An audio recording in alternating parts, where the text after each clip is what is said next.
to take a look at Rorke's Drift, Men of Harlech after action report.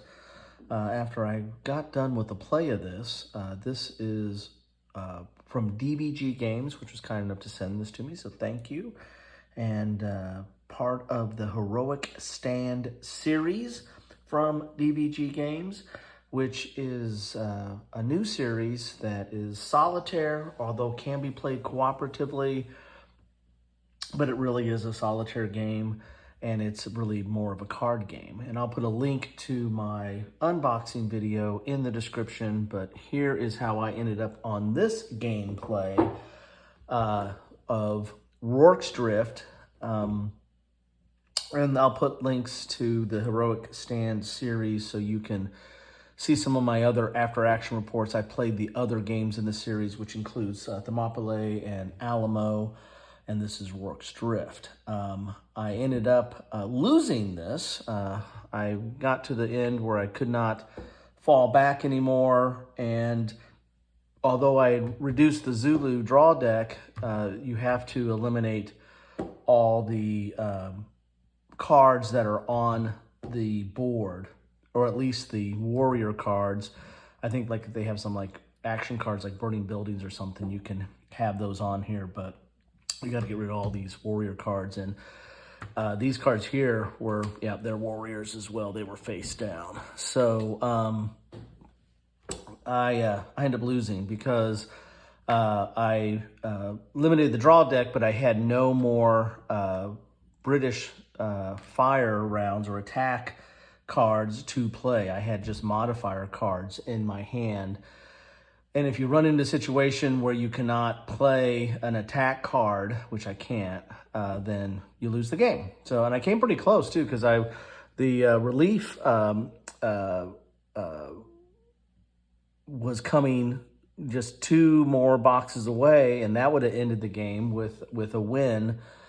Or if I just could have drawn some more, there we go. Of course, that's my luck. If I had drawn more of these guys to play to knock out these Zulu warriors, then I would have been able to win the game. But I lost, alas. That's okay. It's a solitaire game. And this game is really not that hard to set up. It's really not that hard to play. And you can really get at it. So what is gameplay? If you looked at some of my other videos, you're going to see a very similar type gameplay.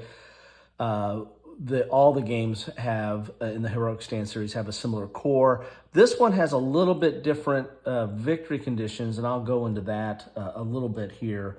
But for the most part, the gameplay is the same. You're going to start off with 6 cards in your hand.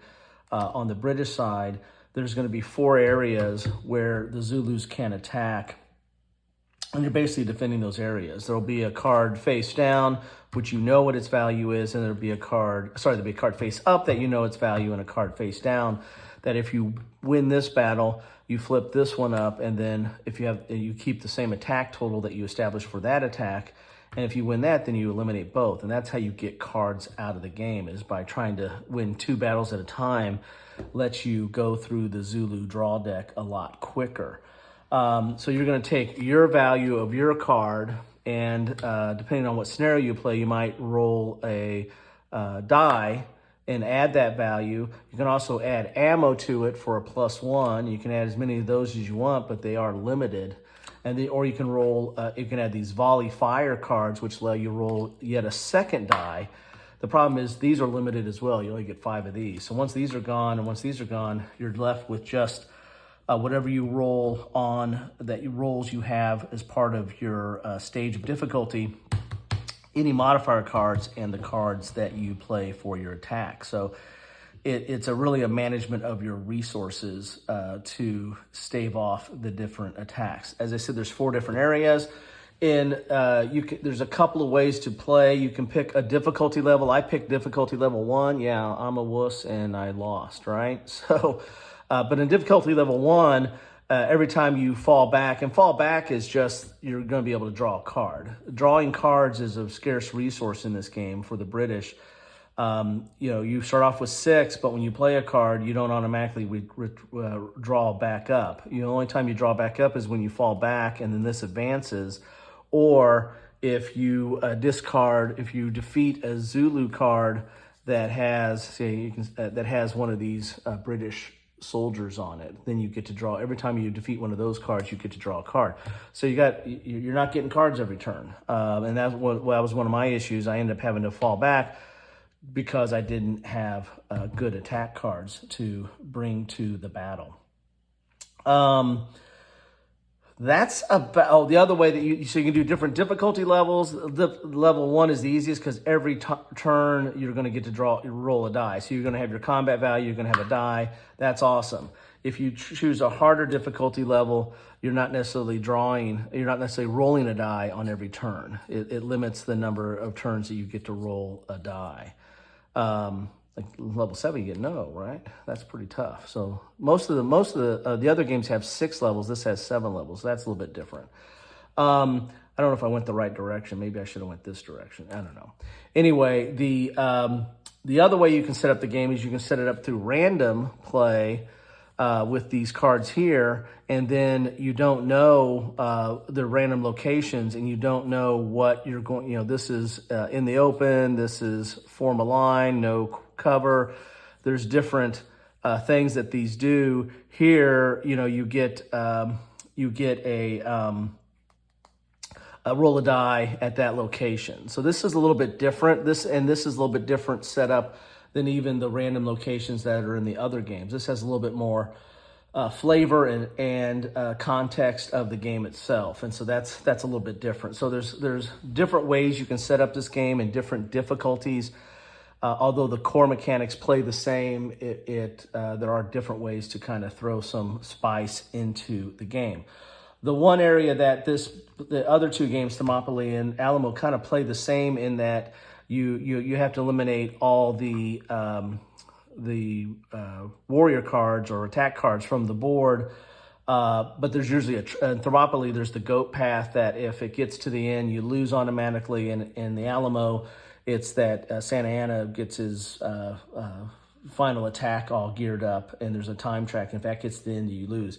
This is the opposite. If you get to the end of this track up here, this is the relief track, you win. So this is a little bit different because, in Thermopylae and in Alamo, the defenders lost. This is a battle where the defenders won. It's one of those rare occasions where they won. And so you actually, if you get to the end of this relief chart or the relief column coming, as you can see there, you actually win the game. So it plays a little bit different, but it's also a little bit more thematic. The other ones, that's kind of a timer, and I actually lost a game because of that. This game, I would have won. I was just 2 boxes away, but I ran out of, didn't get the right attack cards at the time. So all of them play the same. This one has the most difference in rules from the other two. The other two are probably pretty closer, more closely aligned in their gameplay and the win and loss conditions. This one changes up things a little bit, but the core is still the same. Anyway, that's what I have for you today. Thank you so much for stopping by. I'd love to know your thoughts on this game or any of the other games that are in this series, or anything that's on your mind. Just keep it civil. Take care, all.